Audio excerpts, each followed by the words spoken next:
সুপ্রভাত আমার বন্ধুরা এবং ছোট বন্ধুরা। সামনেই তো গরমের ছুটি পড়তে চলেছে। আপনাদের জন্য একটা হোম টাস্ক রইল। স্কুলকে আপনারা কতটা ভালোবাসেন। আজ ভবানীপুরে একটা স্কুলের গল্প আপনাদেরকে বলবো। দেখাচ্ছি আমার পিছনে যেটা আছে,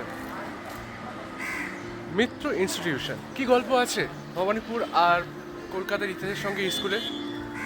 কলকাতার ইতিহাস মানে তো তিলোত্তমার অলিতে গলিতে লুকিয়ে থাকা হাজারো গল্প। আর যখন কথা হয় দক্ষিণ কলকাতার ভবানীপুর অঞ্চলকে নিয়ে, তখন চোখের সামনে ভেসে ওঠে 19 শতকের এক অনন্য সাংস্কৃতিক ও শিক্ষা কেন্দ্রের ছবি। এই ভবানীপুরের বুকে মাথা তুলে দাঁড়িয়ে আছে বাংলার শিক্ষা সংস্কৃতির এক অন্যতম প্রধান স্তম্ভ, মৃত্যু ইনস্টিটিউশন ভবানীপুর শাখা, যাকে একসময় আদর করে ডাকা হতো প্রাচ্যের ইটন। কিন্তু জানেন কি, দক্ষিণ কলকাতার এই বিখ্যাত শাখার সঙ্গে উত্তর কলকাতার এক গভীর নারী টান রয়েছে। বিখ্যাত শিক্ষাবিদ বাবু বিশ্বেশ্বর মিত্র মহাশয় প্রথমে 1898 সালে উত্তর কলকাতায় মিত্র ইনস্টিটিউশনের প্রধান শাখাটি স্থাপন করেছিলেন। তার ঠিক কয়েক বছর পর 1905 সালে 3রা ফেব্রুয়ারি তার হাত ধরেই জন্ম নেয় আজকের এই দক্ষিণ কলকাতার শাখাটি। মাত্র 45 থেকে 50 জন ছাত্র নিয়ে কাশারিপাড়া রোডের একটি ছোট্ট ভাড়া বাড়ি থেকে শুরু হয়েছিল এর পথ চলা। এই স্কুলটিকে আজকের মহিরুহ করে তোলার পিছনে যার অবদান সবচাইতে বেশি, তিনি হলেন বাংলার বাঘ স্যার আশুতোষ মুখোপাধ্যায়।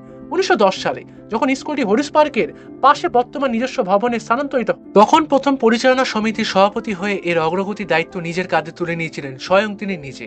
আর এই স্কুলের প্রাঙ্গণে তৈরি হয়েছিল ভারতের ইতিহাসের এক মহান অধ্যায়।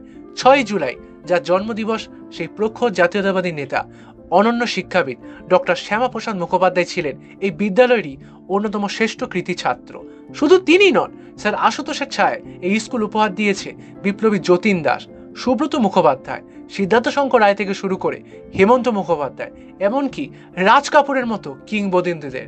এমনকি ছাত্র শিক্ষক হিসাবে এই স্কুল ধন্য হয়েছে গণিতজ্ঞ কেসি নাগ কিংবা কবি শেখর কালিদাসের রায়ের উপস্থিতিতে। 120 বছরের বেশি সময় ধরে ঐতিহ্য আর গৌরবের আলো জ্বালিয়ে রাখা মৃত্যু ইনস্টিটিউশন আজও আমাদের গর্ব।